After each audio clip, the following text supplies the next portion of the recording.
ಹಾಸನ ಕ್ಷೇತ್ರದ ಮಾಜಿ ಸಂಸದ ಮತ್ತು ಮಾಜಿ ಪ್ರಧಾನಿ ಎಚ್.ಡಿ. ದೇವೇಗೌಡರ ಮೊಮ್ಮಗ ಪ್ರಜ್ವಲ್ ರೇವಣ್ಣ ಅವರ ಮೇಲಿನ ಲೈಂಗಿಕ ದೌರ್ಜನ್ಯ ಪ್ರಕರಣವು ಕರ್ನಾಟಕದ ರಾಜಕೀಯದಲ್ಲಿ ಭಾರೀ ಸಂಚಲನ ಉಂಟು ಮಾಡಿತ್ತು. 2024ರ ಲೋಕಸಭಾ ಚುನಾವಣೆಯ ಸಮಯದಲ್ಲಿ ಸಾವಿರಾರು ಅಶ್ಲೀಲ ವಿಡಿಯೋಗಳು ಬಹಿರಂಗಗೊಳ್ಳುವುದರೊಂದಿಗೆ ಈ ಪ್ರಕರಣ ಬೆಳಕಿಗೆ ಬಂದಿತ್ತು. ಇದು ರಾಜ್ಯಾದ್ಯಂತ ತೀವ್ರ ಕೋಲಾಹಲಕ್ಕೆ ಕಾರಣವಾಗಿತ್ತು. ಪ್ರಕರಣದ ಗಂಭೀರತೆಯನ್ನು ಪರಿಗಣಿಸಿ ರಾಜ್ಯ ಸರ್ಕಾರವು ವಿಶೇಷ ತನಿಖಾ ತಂಡವನ್ನು SIT ರಚಿಸಿ ತನಿಖೆ ನಡೆಸಿತ್ತು. ಸುತ್ತು ಜಗತ್ತಿಗೆ ಸ್ವಾಗತ. ನಮಸ್ಕಾರಗಳು ಸ್ನೇಹಿತರೆ. ಪ್ರಜ್ವಲ್ ವಿದೇಶಕ್ಕೆ ಪಲಾಯನ ಮಾಡಿದ ಬಳಿಕ ನಂತರ ಬಂಧನಕ್ಕೊಳಗಾಗಿದ್ದು, ಸುದೀರ್ಘ ಕಾನೂನು ಹೋರಾಟದ ನಂತರ ನ್ಯಾಯಾಲಯವು ಅವರನ್ನು ದೋಷಿ ಎಂದು ತೀರ್ಪು ನೀಡಿತ್ತು. ಈ ಸಂಚಲನಾತ್ಮಕ ಪ್ರಕರಣದ ಸಂಪೂರ್ಣ ಘಟನಾವಳಿಗಳು ಯಾವ್ಯಾವೆಂದು ಈ ವಿಡಿಯೋದಲ್ಲಿ ನೋಡುತ್ತಾ ಹೋಗೋಣ.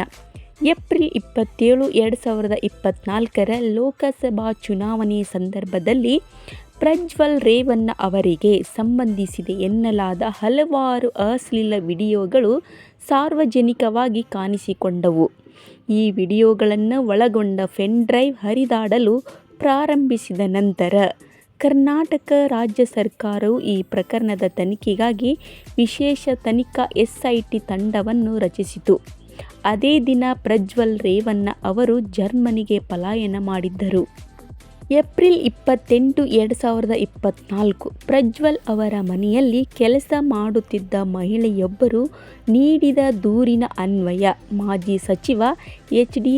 ರೇವಣ್ಣ ಮತ್ತು ಅವರ ಪುತ್ರ ಪ್ರಜ್ವಲ್ ರೇವಣ್ಣ ವಿರುದ್ಧ ಲೈಂಗಿಕ ಕಿರುಕುಳ ಮತ್ತು ಕ್ರಿಮಿನಲ್ ಬೆದರಿಕೆ ಆರೋಪದ ಮೇಲೆ ಪ್ರಕರಣ ದಾಖಲಾಯಿತು.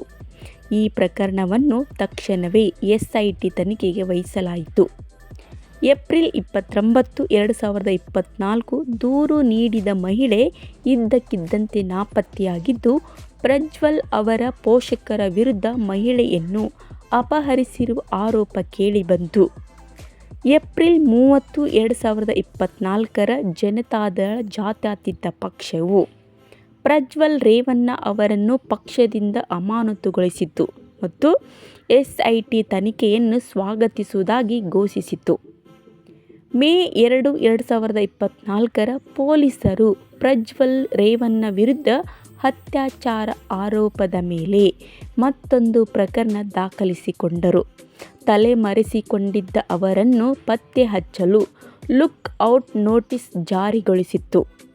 ಮೇ 4, 2024ರ SIT ಅಧಿಕಾರಿಗಳು ಹೊಳೆನರಸೀಪುರದ ತೋಟದ ಮನೆಯೊಂದರಲ್ಲಿ ಅಪಹರಣಕ್ಕೊಳಗಾಗಿದ್ದ ದೂರುದಾರ ಮಹಿಳೆಯನ್ನು ಯಶಸ್ವಿಯಾಗಿ ರಕ್ಷಿಸಿದ್ದರು.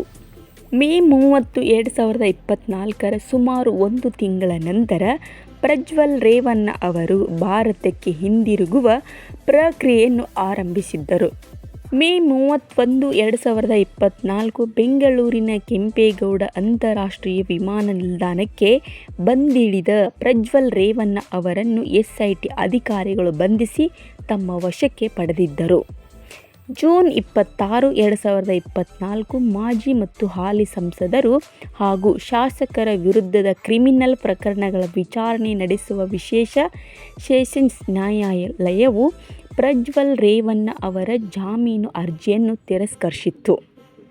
ಜುಲೈ 5, 2024ರ ಜಾಮೀನು ನಿರಾಕರಣೆಯ ನಂತರ ಪ್ರಜ್ವಲ್ ರೇವಣ್ಣ ಕರ್ನಾಟಕ ಹೈಕೋರ್ಟ್ಗೆ ಜಾಮೀನಿಗಾಗಿ ಅರ್ಜಿ ಸಲ್ಲಿಸಿದರು. ಇದಕ್ಕೆ ಪ್ರತಿಯಾಗಿ ಹೈಕೋರ್ಟ್ SITಯಿಂದ ಆಕ್ಷೇಪಣೆಗಳನ್ನು ಆಹ್ವಾನಿಸಿತ್ತು. ಆಗಸ್ಟ್ 23, 2024ರ SIT ಪ್ರಜ್ವಲ್ ರೇವಣ್ಣ ವಿರುದ್ಧ ಅತ್ಯಾಚಾರ ಮತ್ತು ಅವರ ತಂದೆ ಎಚ್.ಡಿ. ರೇವಣ್ಣ ವಿರುದ್ಧ ಲೈಂಗಿಕ ಕಿರುಕುಳ ಆರೋಪದ ಮೇಲೆ ಪ್ರಕರಣದ ಮೊದಲ ಆರೋಪ ಪಟ್ಟಿಯನ್ನು ನ್ಯಾಯಾಲಯಕ್ಕೆ ಸಲ್ಲಿಸಿತ್ತು. ಸೆಪ್ಟೆಂಬರ್ 9, 2024ರ ತನಿಖಾ ತಂಡವು 113 ಸಾಕ್ಷಿಗಳನ್ನು ಒಳಗೊಂಡ 1632 ಪುಟಗಳ ಎರಡನೇ ಚಾರ್ಜ್ ಶೀಟ್ ಅನ್ನು ನ್ಯಾಯಾಲಯಕ್ಕೆ ಸಲ್ಲಿಸಿತು. ಅಕ್ಟೋಬರ್ 21, 2024 ಕರ್ನಾಟಕ ಹೈಕೋರ್ಟ್ 2 ಅತ್ಯಾಚಾರ ಪ್ರಕರಣಗಳು ಮತ್ತು 1 ಲೈಂಗಿಕ ದೌರ್ಜನ್ಯ ಪ್ರಕರಣದಲ್ಲಿ ಪ್ರಜ್ವಲ್ ಅವರ ಜಾಮೀನು ಅರ್ಜಿಯನ್ನು ಮತ್ತೊಮ್ಮೆ ತಿರಸ್ಕರಿಸಿತು.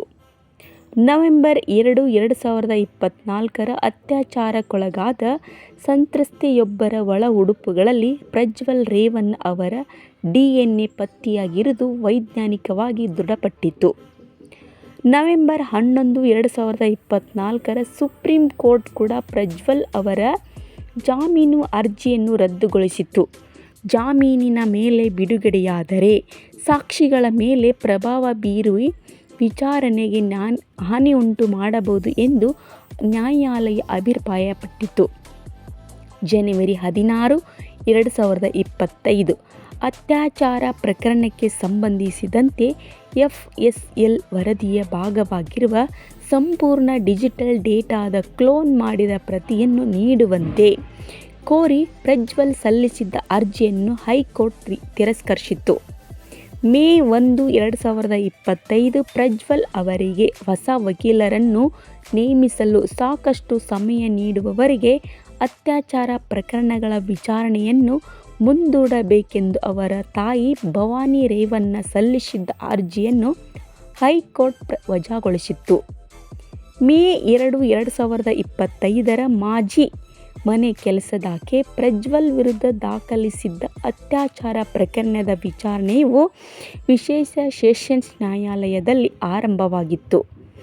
ಜುಲೈ 18, 2025 ಪ್ರಕರಣದ ವಿಚಾರಣೆಯ ಪೂರ್ಣಗೊಂಡಿದ್ದು, ತೀರ್ಪನ್ನು ಜುಲೈ 30ಕ್ಕೆ ನಿಗದಿಪಡಿಸಲಾಯಿತು. ಜುಲೈ 30, 2025 ವಿಶೇಷ ನ್ಯಾಯಾಲಯವು ಕೆಲವು ಸ್ಪಷ್ಟೀಕರಣಗಳು ಮತ್ತು ದಾಖಲೆಗಳನ್ನು ಕೋರಿ ತೀರ್ಪನ್ನು ಆಗಸ್ಟ್ 1ಕ್ಕೆ ಮುಂದೂಡಿತು. ಆಗಸ್ಟ್ 1, 2025 ವಿಶೇಷ ನ್ಯಾಯಾಲಯವು ಆರೋಪಿ ಪ್ರಜ್ವಲ್ ರೇವಣ್ಣ ಅವರನ್ನು ದೋಷಿ ಎಂದು ಘೋಷಿಸಿ ಶಿಕ್ಷೆಯ ಪ್ರಮಾಣವನ್ನು ಆಗಸ್ಟ್ 2ರಂದು ಪ್ರಕಟಿಸುವುದಾಗಿ ಆದೇಶಿಸಿತು. ಆಗಸ್ಟ್ 2, 2025 ನ್ಯಾಯಾಲಯವು ಪ್ರಜ್ವಲ್ ರೇವಣ್ಣಿಗೆ ಜೀವಾವಧಿ ಶಿಕ್ಷೆ ಮತ್ತು 10 ಲಕ್ಷ ರೂಪಾಯಿ ದಂಡ ವಿಧಿಸಿ ಅಂತಿಮ ತೀರ್ಪು ನೀಡಿದೆ. ಇದಕ್ಕೆ ಸಂಬಂಧಪಟ್ಟಂತೆ ಏನೇ ವಿಷಯಗಳಿದ್ದರೆ ನಿಮಗೆ ಅಪ್ಡೇಟ್ಗಳನ್ನು ನೀಡುತ್ತಿರುತ್ತೇವೆ. ನೀವು ಇನ್ನೂ ಕೂಡ ನಮ್ಮ ಚಾನಲ್ಗೆ ಸಬ್ಸ್ಕ್ರೈಬ್ ಆಗಿಲ್ಲ ಅಂದರೆ ಇವಾಗಲೇ ಸಬ್ಸ್ಕ್ರೈಬ್ ಮಾಡಿಕೊಳ್ಳಿ. ಪಕ್ಕದಲ್ಲಿರೋ ಬೆಲ್ ಐಕನ್ ಪ್ರೆಸ್ ಮಾಡಿ. ಮತ್ತೆ ಭೇಟಿಯಾಗೋಣ. ನಮಸ್ತೆ. ಜೈ ಕರ್ನಾಟಕ ಮಾತೆ.